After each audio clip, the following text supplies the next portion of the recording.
Something unexplainable may be happening to you right now. Your body feels different. Your tolerance feels different. Things you once ignored now feel too loud, too heavy, or simply impossible to keep carrying. And your first thought may be that something is wrong. Chosen one, do not make that conclusion too quickly. Not every uncomfortable change means you are moving backward. Sometimes the first thing that changes is not your circumstances. It is what your system can no longer pretend is normal. The conversation you use to tolerate drains you. The goal you chased for years suddenly feels empty. Your mind feels clear one day, then covered in fog the next. You want more silence. You want more distance. You want more truth. And somewhere beneath all of it, you keep asking God the same question. What is happening to me? I want to give you an answer that is more grounded than calling every sensation a spiritual sign. Your body deserves real care. Stress is real. Sleep matters. Health matters. But when your priorities, tolerance, relationships, attention, and inner life all begin changing together, another question becomes worth asking. What if the life you have been living is becoming incompatible with the person you are becoming? What if the discomfort is not a command to panic, but an invitation to notice what you have been overriding? Think about the last conversation that left you strangely exhausted. Nothing dramatic happened. Nobody shouted. You may have smiled, nodded, and carried on like always. But afterward, your shoulders felt heavy and your mind kept replaying the exchange. Maybe the question is not, why am I so sensitive now? Maybe the better question is, what am I noticing now that I used to override? That question matters because discomfort can be information before it becomes a verdict.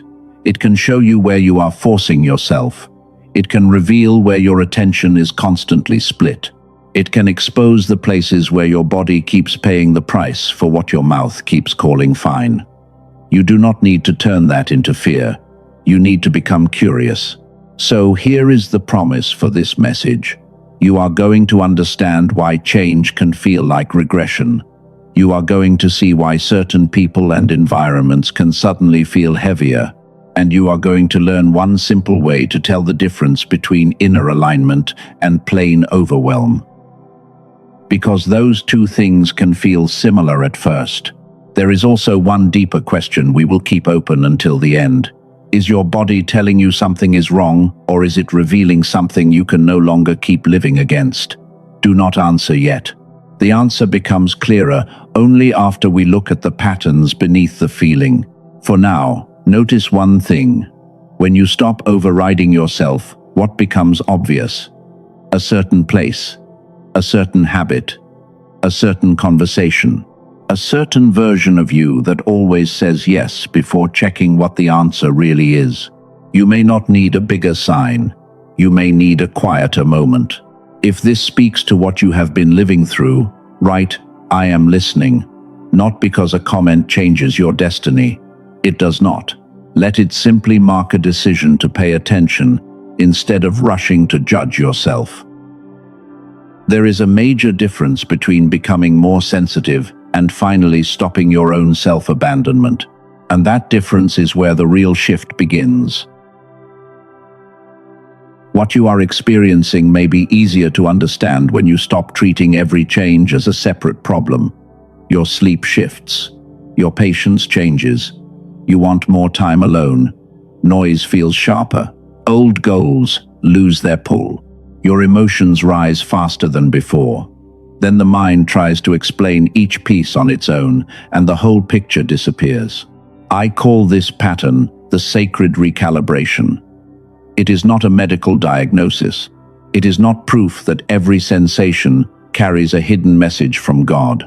It is simply a useful way to describe a season when several layers of your life begin changing at once. That can feel deeply unsettling. You may crave more silence. A crowded room may drain you faster. Some conversations may suddenly feel unbearable. You may look at something you once wanted badly and feel almost nothing. Then fear whispers, you are losing yourself. But what if you are noticing yourself more clearly? What if some of the discomfort is showing you where you have been living on automatic? This is the first major shift to understand. Discomfort does not automatically mean regression. Sometimes discomfort is data.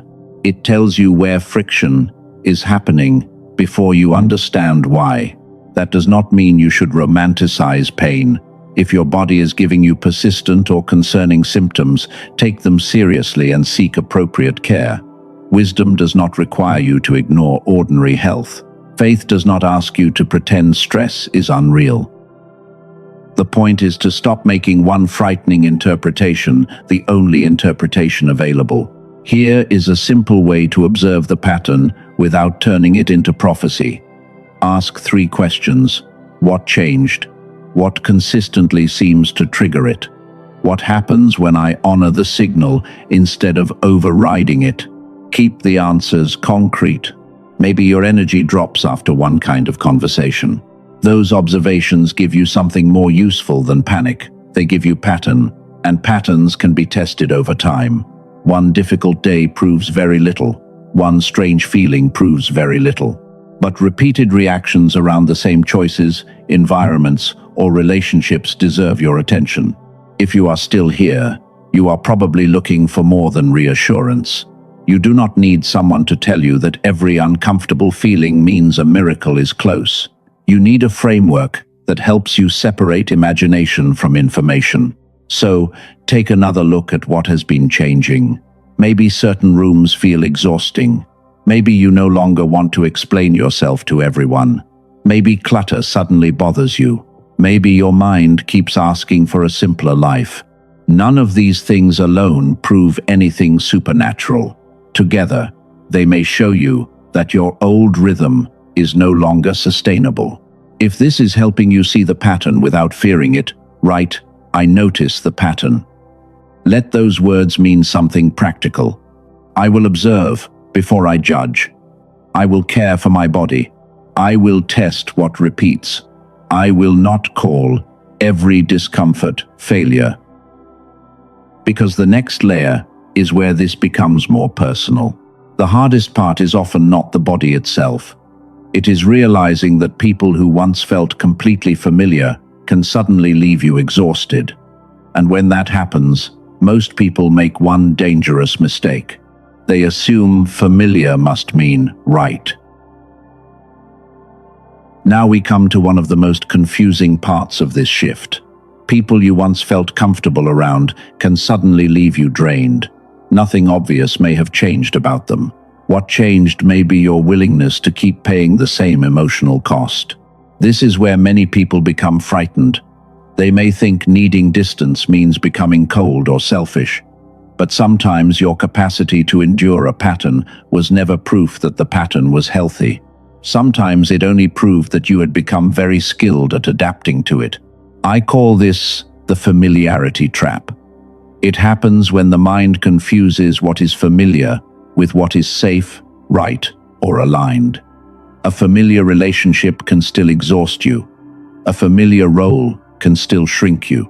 A familiar workplace can still reward the version of you that overfunctions until there is nothing left. Familiar does not automatically mean good. Think about the roles you learned early. Maybe you became the peacemaker. Maybe you became the rescuer. Those roles can earn approval, but they can become cages when you are no longer allowed to change. The moment you stop performing the role, the whole relationship can suddenly feel different. This is why the urge to return to the old you can become so strong. The old you knew the script. The new version of you does not have that script yet, so uncertainty can feel like danger even when the old pattern was the thing draining you. Here is the question that breaks the trap. Which part of the old me was genuine and which part was survival? Your kindness may be real. Your loyalty may be real. Your patience may be real. But self-abandonment does not become holy just because you practiced it for years. Picture one ordinary conversation. Someone asks for more of your time. Normally you say yes before checking yourself. This time you pause. You notice the tension in your chest. You realize you do not have the capacity. Then you answer, honestly and kindly. Nothing dramatic happens. But later, your mind does not spend 3 hours replaying the moment. That is what clarity can look like. Not revenge, not cutting everyone off, not announcing that you have outgrown the world. It can look like a simple boundary that leaves you with more peace afterward.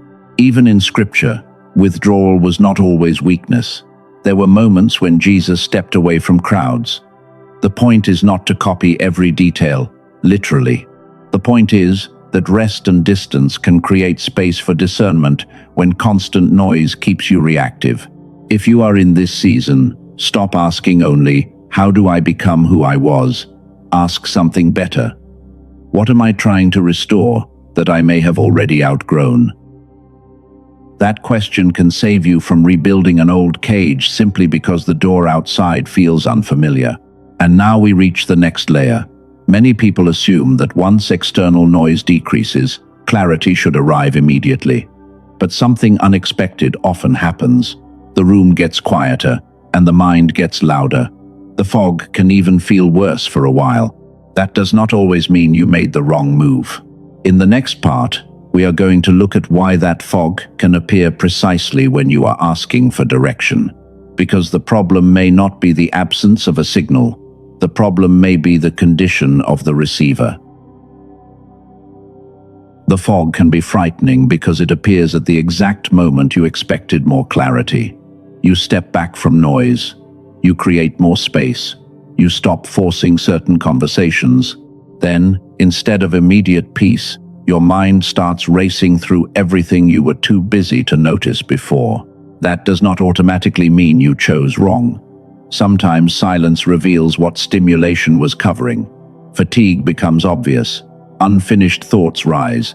Competing priorities become louder. The mind is no longer distracted enough to hide its own overload. This is where many people misread the transition. I call this receiver fatigue. The idea is simple. The problem may not always be the absence of a signal. Sometimes it is the condition of the receiver. You can ask for direction while carrying 10 unfinished decisions, constant notifications, emotional tension, poor sleep, and the opinions of everyone around you. In that state, even a useful answer can feel like more noise. You may pray for clarity, then immediately check your phone. You may journal for 10 minutes, then consume an hour of other people's advice. You may ask God what to do, while your attention is being pulled in 6 different directions. Try something small right now. Notice your jaw. Notice your shoulders. Notice your breath. Notice your forehead. You do not need to assign a spiritual meaning to any sensation. Just ask one honest question. What am I carrying while asking for clarity? That question matters because a crowded mind can make every choice feel urgent. It can make ordinary uncertainty feel like danger. It can also make you keep searching for a dramatic sign, when what you really need is enough quiet to recognize the next reasonable step. There is another layer here, and this is where the subject becomes surprisingly practical. Researchers have spent decades studying how different systems in the brain handle attention, perception, and communication. We will come back to that later, because one part of that research gives us a useful way to think about integration. For now, do not turn this into another thing you have to master. The goal is not to force your mind into perfect stillness. The goal is to notice how often your attention becomes fragmented. Then ask whether that fragmentation has started to feel normal. What if part of the clarity you keep asking God for is not blocked by a lack of faith, but by a mind that has been running fragmented for so long that fragmentation feels normal? That possibility changes the question. Instead of asking only, why am I not receiving an answer? Ask, what condition am I creating for myself to recognize one? Maybe you need sleep. Maybe you need fewer voices. Maybe you need one decision written clearly on paper instead of 10 decisions circling in your head. If this idea speaks to you, write, clear, the receiver. Let it mean that you are willing to reduce noise before demanding certainty. You are willing to create space before calling yourself confused. and you are willing to care for the mind that has to carry your choices into ordinary life. But we still need one distinction. Not every urge that feels intense is guidance. Anxiety can sound urgent too. Fear can sound certain. Old habits can imitate intuition. In the next part, I will show you 3 simple tests that can help separate genuine direction from pressure created by an overloaded mind. Intensity is not the same as direction. That distinction can protect you from making major choices just because your nervous system is loud. A strong feeling deserves attention, but it does not automatically deserve obedience. The body can give you information without giving you an instruction. That is the midpoint shift I want you to remember. A sensation is not a prophecy. An urge is not a command. A restless night does not automatically mean God is warning you. The purpose of noticing yourself is not to become more superstitious. It is to become more discerning. Here is the first test. Does the message become clearer after rest? Anxiety often grows when you keep feeding it with rumination. A genuine priority may still matter after your body settles. The emotional volume can decrease while the basic truth remains. That is useful information. The second test is simple. Does this direction require you to betray yourself? Does it demand that you ignore obvious boundaries, abandon basic wisdom, or keep saying yes while resentment grows inside you? If so, slow down. Clarity does not need self-abandonment to prove that it is spiritual. The third test asks one practical question. Does the insight produce a next step? Real clarity often becomes surprisingly ordinary. Make the call. Send the application. Rest tonight.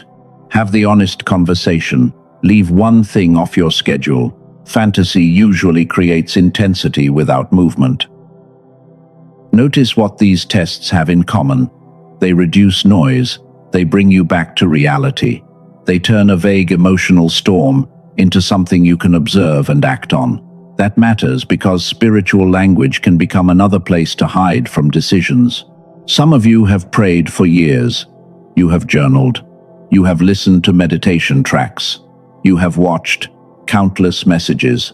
You may have tried affirmations, breathwork, frequencies, or every new practice that promised clarity. And yet you still feel mentally crowded. That does not mean you failed. It may mean more input is not what you need. More spiritual content can become another form of noise when nothing gets integrated. You can collect answers all day and still have no space to recognize which one applies to your actual life. There is an old Greek word, metanoia, often connected with a change of mind or a turning in perception. You do not need to make that mystical. The useful idea is simple. Transformation includes a change in how you see, not only a change in what you believe. So maybe the next move is not to search harder. Maybe it is to create the conditions where perception becomes cleaner. Fewer voices, better rest. One question at a time, one decision at a time, one honest observation without turning it into a dramatic story. And that brings us back to the receiver. Earlier, I told you there was a piece of research that gives us a useful way to think about this problem. We are almost there, because if the issue were only spiritual, the answer would simply be more prayer. If it were only emotional, the answer would simply be more rest. But there is a third layer. It involves how your mind processes, integrates, and responds to what is already in front of you. That third layer matters because you can receive a good idea and still miss it. You can see an opportunity and still hesitate until it disappears. You can know the boundary you need and still become too mentally foggy to act. In the next part, we are going to close that loop. Now we close the loop that has been open since the beginning. I told you there was a research connection I would return to, but I waited until you could see the full problem first. A solution means little until you understand what it is supposed to solve. The issue is not that you need a bigger spiritual experience. The issue may be that your ordinary mind is too fragmented to recognize what is already useful. You can receive an idea and dismiss it. You can see an opportunity and hesitate. You can know a boundary is needed and still feel too foggy to act. Imagine the opposite. You wake up without 17 mental tabs already open. One decision is in front of you. You can see it clearly enough to move. You do not ask 6 people what they think. You do not reread the same message 12 times. You recognize the next step. This is where the message changes. If the issue were only spiritual, the answer would simply be more prayer. If it were only emotional, the answer would simply be more rest. But there is a third layer. It is the condition of the mind that receives, integrates, and acts. Dr. Roger Sperry received a share of the Nobel Prize in Physiology or Medicine in 1981 for research on functional specialization within the cerebral hemispheres. His work helped clarify that the 2 hemispheres can specialize in different kinds of processing. That does not prove any commercial product, but it gives us a useful concept. Different systems can contribute different strengths, and useful performance depends on communication across the larger system. The product materials we are about to discuss build their explanation around whole brain integration. Before I name the tool, consider 2 reported experiences. A woman from California described years of prayer, journaling, and meditation while still feeling emotionally disconnected. She reported that after using the method, her inner experience felt clearer and more connected. That is her experience, not a guaranteed result. A man from Texas described persistent mental fog and decision fatigue. He reported feeling clearer and more decisive after using the same method. Again, that is a testimonial, not a promise that everyone will experience the same outcome. The tool is called the Genius Switch. According to its creators, Dr. Daniel Barone and his team developed an 8-minute targeted auditory sequence using what they call neural sync technology. Put on headphones, close your eyes, relax, listen once each day. This is not presented as a meditation app or a generic relaxation track. The creators describe it as a whole brain activation protocol designed to support coordination across the hemispheres. That is a product claim, so evaluate it as a claim rather than settled medical fact. The Genius Switch is not for everyone. It is for the person who has stopped treating mental fog as a character flaw and wants to test a simple daily support for clarity. Your faith can guide your values, but your mind still has to make decisions inside ordinary life. The list price is $49. The current page offer described in the product file is $39. That includes lifetime digital access. There is no shipping and nothing physical has to arrive. There are 4 included bonuses. One is a guided visualization. Another is a smart grocery shopping guide. The third is a classic manifestation book. The fourth is a printable infographic built around 5 daily habits. The offer also states that it comes with a money-back guarantee. If you try it and decide it is not for you, the product materials say you can request your money back. Read the terms on the official page before purchasing. The product file says the $39 price may increase. Treat that as price information, not spiritual pressure. God does not need you to panic. Buy anything. If the tool is relevant, make a calm decision. If it is not, leave it. Similar sounding audio can appear elsewhere, but that does not make it the same product. If you want to evaluate this specific version, use the official page linked in the description or pinned comment. Read everything before deciding. Look at it, read the claims, decide for yourself. A tool can support clarity, but it cannot replace sleep, medical care, prayer, boundaries, or wise action. The deeper point is still the same. Clarity matters only when you use it to make a real choice. Maybe the blessing is not missing. Maybe the next step is already ordinary enough to overlook. The question is whether you can become clear enough to recognize it and courageous enough to act when it appears. The goal was never to make you dependent on one more ritual. It was never to convince you that a product is the blessing. A tool can support clarity, but it cannot replace sleep, medical care, prayer, boundaries, or wise decisions. The deeper work still belongs to you. That matters because this entire message began with a body that felt different, a mind that felt crowded, relationships that suddenly felt heavier. And if you turn every one of those signals into another reason to chase a solution, you recreate the same pressure in a different form. So now we return to the center. What changes when you stop fighting the shift? First, you stop forcing old relationships to feel the way they used to feel. You can love someone and still notice that the pattern between you has become expensive. You can care without constantly abandoning yourself. Second, you stop forcing the old identity back into place. The version of you who survived another season may not be the version who can lead this one. You do not have to erase that person. You can thank them, learn from them, and still allow yourself to change. Third, you stop forcing instant certainty. This one is difficult because uncertainty can feel like weakness, but mature clarity is often quieter than fear. It can take time to form. It can arrive as one reasonable next step instead of one dramatic revelation. Think about how different your day feels when you are not trying to solve your entire future before breakfast. One conversation can be enough. One boundary can be enough. One clear task can be enough. You do not need to manufacture certainty to prove that you are moving forward. This is also why I want to separate the tool we discussed from the deeper message. The genius switch is not a spiritual requirement. It is simply an option for someone who wants to experiment with an 8-minute daily support for mental clarity.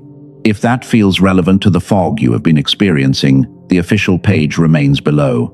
Then come back here, because the real question is larger. What are you willing to stop forcing? The relationship that survives only when you overfunction. The role that requires you to stay small. The schedule that leaves no room for thought. The habit of asking everyone else before asking yourself. If this part speaks to you, write, "I release the old." Let those words mean something practical. I release the need to restore every familiar pattern. I release the need to prove that I can still tolerate what drains me. I release the pressure to know everything before taking one honest step. There is freedom in that. Not because every old thing is bad, not because every new thing is good, but because you are finally giving yourself permission to test what fits now instead of obeying what used to fit automatically. And before I close this message, there is one declaration I want you to hear. It answers the question we opened with about what your body may actually be asking from you. But before that declaration, you need one practical rule for the next 24 hours. Because a spiritual shift should not make you reckless. It should make you more discerning. And the next part will show you how to move through uncertainty without losing yourself inside the noise. When emotion is strong, the mind wants an answer immediately. It wants certainty now. That urgency can make confusion sound like guidance. So use what I call the 24-hour clarity rule. Unless the situation truly requires immediate action, give a major emotional reaction some space before turning it into a life decision. Settle the body first. Reduce the input around you. Name the actual choice. Then revisit it when you are calmer. Step 1 is simple. Settle your body. Eat if you have not eaten. Rest if you are exhausted. Take a walk. Breathe slowly. Do something ordinary while the feeling settles. Step 2, reduce input. Stop asking 5 people for 5 interpretations. Put the phone down for a while. Do not consume another 10 videos looking for the sentence that tells you exactly what to do. More voices can make a simple decision feel impossible. Step 3, name the decision in one sentence. Not your entire destiny, not the next 5 years. Ask what decision is actually in front of me today. Maybe it is whether to make a call. Maybe it is whether to rest. Maybe it is whether to say no. Step 4, Return to that sentence when you are calmer. Ask what still feels true now. What remains when the emotional volume falls? Then choose one next step. You are not trying to predict your whole future. You are practicing clarity inside the life you already have. Let us make that real for a moment. Put your feet on the ground if you can. Let your shoulders drop slightly. Do not force yourself to relax. Just notice that the chair, the floor, or the surface beneath you is holding your weight. Imagine a room filled with static. Many voices are speaking at once. Nothing needs to be fought. One by one, the unnecessary sounds begin to fade. The room simply becomes quiet enough for you to recognize your own attention. Take one slow breath. If it feels natural, place one hand over your chest. Then ask yourself one question. What is mine to do next? Not what enormous destiny is coming. Not what every sign means. What is mine to do next? Maybe no answer arrives immediately. That is okay. The exercise is not a magic trick. The point is to stop demanding revelation from an overloaded state. You are giving clarity somewhere to land. Remember the promise from the beginning. We were going to distinguish alignment from overwhelm. Alignment becomes more coherent when you care for yourself, reduce noise, and test it with time. Overwhelm usually demands that everything be solved at once. In a moment, I will close the question that has been open since the first minute. Is your body telling you something is wrong, or revealing something you can no longer keep living against? The answer is more grounded and more powerful than either extreme. Before we get there, keep one thing with you. You do not need to chase the signal. You need enough space to notice what remains true when the noise becomes quiet. So what is your body actually asking from you? Here is the answer we have been building toward. Your body is not a fortune teller. It is part of the life you are living right now. Pay attention to what repeatedly creates peace, strain, clarity, fog, expansion, and contraction. Then test those patterns with wisdom. Care for your health. Give yourself rest. Notice what changes when you stop overriding your own limits. Let observation come before interpretation. Maybe God is not asking you to become superhuman. Maybe the deeper shift begins when you stop living disconnected from yourself. You can trust God and still ask questions. You can honor a feeling without obeying it immediately. You can seek meaning without feeding fear. So release the pressure to know everything tonight. Release the pressure to become your old self again.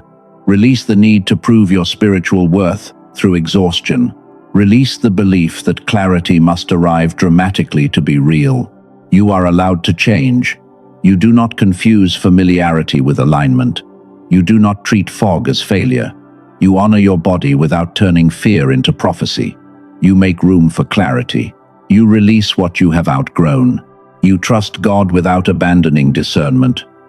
You receive wisdom, and you act on what becomes clear. You do not need 10 signs before taking one honest step.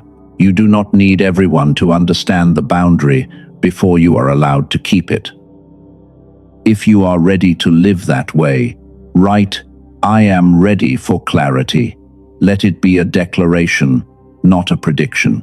Let it mean that you are willing to notice, rest, listen, and act when the next step becomes clear. And if nothing feels clear tonight, do not force it. Sleep, eat, walk, pray, talk to someone wise. Seek professional care when your health needs it. Clarity is not proven by how quickly you make a decision. Sometimes wisdom looks like waiting. You began this message wondering why your body felt different. Maybe now the question has changed. Instead of asking, "What is wrong with me?" you can ask, "What is this season showing me about the way I have been living?" That question gives your agency back. It does not promise that every discomfort is sacred. It does not promise that every loss is protection. It simply refuses to call every unfamiliar feeling a failure before you have understood what it is revealing. Maybe the upgrade was never about becoming someone extraordinary. Maybe it was about becoming clear enough to stop abandoning the person God has already asked you to become. I am allowed to change. I am allowed to rest. I am allowed to see clearly. I can honor what I feel without surrendering my judgment. I can walk forward without knowing every mile of the road. And when the next step becomes clear, I will take it. Amen.